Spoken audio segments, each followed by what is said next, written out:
जय हिंद। आज हम बात करते हैं डीडीयू यानी कि दीनदयाल उपाध्याय गोरखपुर विश्वविद्यालय में जो राजनीति विज्ञान का परीक्षा है होने वाली है उनके बारे में। इनमें दो बुक्स आते हैं।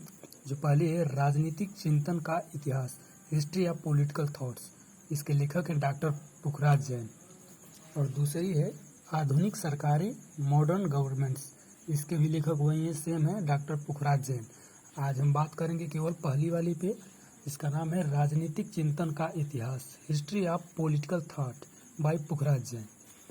इसके हम कुछ सॉल्व पेपर्स पे चर्चा करेंगे जो कि गत बीते वर्षों में पूछे गए हैं।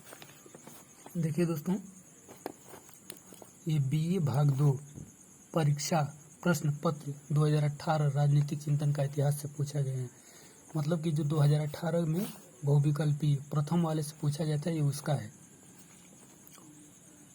पहला क्वेश्चन है, कौन विश्वास करता है कि राज्य सदैव ही एक दमनकारी संस्था होती है, यह कभी भी प्रजातांत्रिक संस्था नहीं हो सकती। इसमें से जो लॉक है, रूसो हैं, बेंथम है और मार्क्स हैं। तो इसका आंसर है दोस्तों मार्क्स। जन संप्रभुता की अवधारणा का प्रतिपादन किया गया किसके द्वारा? जेएस मिल, रूसो द्वारा या लॉक द्वारा या हॉब्स द्वारा? तो इसका उत्तर है रूसो द्वारा।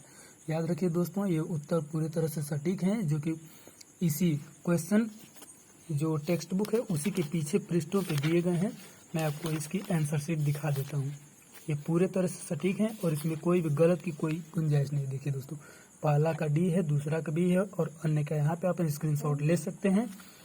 अब आइए देखते हैं तीसरे क्वेश्चन पे। राज्य शब्द का आधुनिक अर्थ में प्रथम बार प्रयोग किया गया था मैकियावेली के द्वारा। याद रखिए, इनको पुनर्जागरण का अग्रदूत भी कहा जाता है, रिप्रेजेंटेटिव ऑफ रेनेसेंस। चौथा क्वेश्चन है, राज्य का अस्तित्व जीवन के लिए है और इसकी निरंतरता सदजीवन के लिए, यह कथन है अरस्तु का, एरिस्टोटल जो राजनीति विज्ञान के पिता हैं उनका यह कथन है। पांचवा क्वेश्चन है, राजनीति विज्ञान का जनक किसे माना जाता है? देखिए वही वाला क्वेश्चन दोहरा दिया है कि अरस्तु जी को जो बताए हूँ ऊपर, राजनीति विज्ञान का जनक किसे माना जाता है? तो अरस्तु जी को, इनको अंग्रेजी में अरिस्टोटल कहते हैं। छठवां क्वेश्चन है, मनु राज्य की उत्पत्ति के किस सिद्धांत के समर्थक थे? मनु जो कि प्राचीन भारत के एक राजनीतिक विचारक हैं, उनके अनुसार मनु राज्य की उत्पत्ति के किस सिद्धांत के समर्थक थे? तो दैवी सिद्धांत है इनका आंसर। कौटिल्य समर्थक था, जिनको विष्णुगुप्त कौटिल्य कहा जाता है, आचार्य विष्णुगुप्त के कौटिल्य कहा जाता है और चाणक्य के नाम से ये ज्यादातर विख्यात है। तो कौटिल्य जो समर्थक थे, जो शासन का प्रकार है वो राजतंत्र, मतलब कि कौटिल्य समर्थक था तो राजतंत्र का होगा उत्तर। निम्न में से आठवां क्वेश्चन है, निम्न में से किसने प्राकृतिक अधिकारों की अवधारणा को अस्वीकार किया, मतलब कि उसको नहीं माना? तो लाख साहब हैं, इन्होंने प्राकृतिक अधिकारों की जो अवधारणा होती है, जो कॉन्सेप्ट ऑफ नेचुरल राइट, तो उसको इन्होंने अमान्य कर दिया, अस्वीकार कर दिया था। नौवां क्वेश्चन है, किसने कहा स्वतंत्रता एक सकारात्मक वस्तु है, यह मात्र प्रतिबंधों का अभाव नहीं है? इसको कहा है टी.एच. ग्रीन। इसमें शॉर्ट में दिया है ग्रीन को, तो इसमें देखिए ग्रीन साहब हैं, इसका उत्तर है। 10वां क्वेश्चन है, किसने सामाजिक समझौता की अवधारणा को निरंकुश संप्रभुता के सिद्धांत के साथ जोड़ा? देखिए दोस्तों, एक याद कर लीजिए, हॉब्स, लॉक और रूसो, ये तीन लोग सामाजिक समझौता सिद्धांत के प्रतिपादक हैं। अलग अलग बुक अपनी पुस्तकों में इन्होंने इनका परिचय दिया है। और देखिए यहाँ पे उसी को मतलब उद्धत किया गया है कि किसने सामाजिक समझौता की अवधारणा को निरंकुश संप्रभुता के साथ जोड़ा? तो हॉब्स साहब हैं, जो मतलब ये भी प्रतिपादक हैं सामाजिक समझौता के। 11वां क्वेश्चन है, कौन राज्य के गुणों की साझेदारी मानता है? तो इसमें मैकियावेली साहब हैं। अभी ऊपर देखिए हम लोग चर्चा किए थे कि मैकियावेली जी को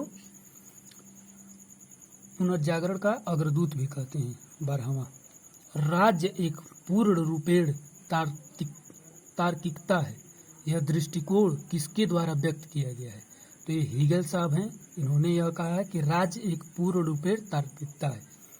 13वां क्वेश्चन पे आते हैं, निम्नलिखित में से किसने राज्य के आधार पर निम्नलिखित में से किसने राज्य के आधार और अधिरचना के सिद्धांत को प्रतिपादित किया? तो कार्ल मार्क्स साहब हैं। नेक्स्ट पे चलते हैं। 13 क्वेश्चन हो गए हैं। 14वां क्वेश्चन है, निम्नलिखित में से उदारवाद का जनक किसे माना जाता है? उदारवाद मतलब कि लिबरेजेशन, लिबर्टी। जॉन लॉक साहब जो है, मतलब इन्होंने भी सामाजिक समझौता को स्वीकार किया है और अपना विचार दिया है उसमें। 15वां क्वेश्चन, किसने कहा मेरे लिए ईश्वर सत्य और प्रेम है? महात्मा गांधी जी ने कहा है। मोहनदास करमचंद गांधी इनका पूरा नाम है। ये भारत के राष्ट्रपिता भी कहे जाते हैं, बापू नाम है। तो और 16वां है, निम्नलिखित में से कौन केवल शिक्षित व्यक्तियों के मताधिकार दिए जाने का ही समर्थक है? J.S. मिल, जॉन स्टुअर्ट मिल। इनकी एक बहुत फेमस ऐसे है ऑन लिबर्टी, बहुत बढ़िया वो, देखिएगा आप लोग। 17वां, निम्नलिखित विचारकों में से किसका सुझाव है कि संपत्ति का अधिकार जीवन तथा स्वतंत्रताओं का अधिकार है? लॉक साहब हैं इसमें। 18वां क्वेश्चन देखिए, राज्य पृथ्वी पर ईश्वर का अवतरण है, ये किसने कहा? हीगल साहब ने कहा है। और देखिए 19वां का है, याद करने लायक है। देखिए भारत की किताब है। हिंद स्वराज के रचयिता कौन है? तो M.K. गांधी, मतलब मोहनदास करमचंद गांधी, वही महात्मा गांधी जी ही हैं। 20वां का, एक संतुष्ट शूकर की अपेक्षा एक असंतुष्ट मनुष्य होना श्रेष्ठतर है, यह उक्त किसकी है? J.S. मिल साहब की है। ये याद कर लीजिएगा, J.S. मिल साहब की है। मार्क्सवाद को युग का भ्रम किसने कहा? तो एक्टन जी ने कहा है। मार्क्सवाद को युग का भ्रम एक्टन जी ने कहा है। 22वां का देखिए, रूसो का संप्रभु शासक हाब्स का लेवियाथन है जिसका सर कटा हुआ है, यह कथन किसका है? वोगन का है। आप लोग अपनी ट्रिक बना के इसको याद कीजिएगा। 23वां है, राज्य का कार्य अच्छे जीवन की बाधाओं के मार्ग में बाधा पहुंचाना है। देखिए एक बार फिर से, 23वां है, राज्य का कार्य अच्छे जीवन की बाधाओं के मार्ग में बाधा पहुंचाना है, यह कथन किसका है? इसका मतलब यह है कि जो राज्य का कार्य है, अगर वो आपके जीवन में कोई बाधा थी तो उन बाधाओं में बाधा पहुंचाना, मतलब कि आपके जीवन को अच्छा बनाना है। यह किसने कहा है? Green, T.H. ग्रीन साहब हैं। 24वां को हम देखते हैं, रिपब्लिक केवल राजनीति पर लिखी गई पुस्तक मात्र नहीं वरन शिक्षा पर लिखी गई ऐसी उत्कृष्ट रचना है जो इससे पहले कभी नहीं लिखी गई, यह कथन किसका है? रिपब्लिक दोस्तों देखिए, आप लोग बताइएगा कि रिपब्लिक किसने लिखा है, प्लेटो ने या अरस्तु ने? ये क्वेश्चन आपके ऊपर है, आप लोग बताइएगा। एक बार फिर से 24वां है, रिपब्लिक केवल राजनीति पर लिखी गई पुस्तक मात्र ही नहीं वरन शिक्षा पर लिखी गई ऐसी उत्कृष्ट रचना है जो इससे पहले कभी नहीं लिखी जा सकी, यह कथन किसका है? तो यह कथन रूसो साहब का है। 25वां का, क्रांति का कारण सदैव असमानता में पाया जाता है, यह कथन किसका है? यह अरस्तु जी हैं। 26 वाला देखिए, सामाजिक संविदा, सोशल कॉन्ट्रैक्ट, बहुत महत्वपूर्ण पुस्तक है। इसके लेखक रूसो साहब हैं, जीन जैक्स रूसो हैं। इसको याद कर लीजिए, बहुत इंपॉर्टेंट चीज़ है। 27वां का, मर्सिलियो ऑफ पेडुआ प्रभावित था अरस्तु जी से, ये देखिए अरस्तु पे हैं। इसको आप लोग याद कीजिए। अगली वीडियो कल देंगे। जय हिंद।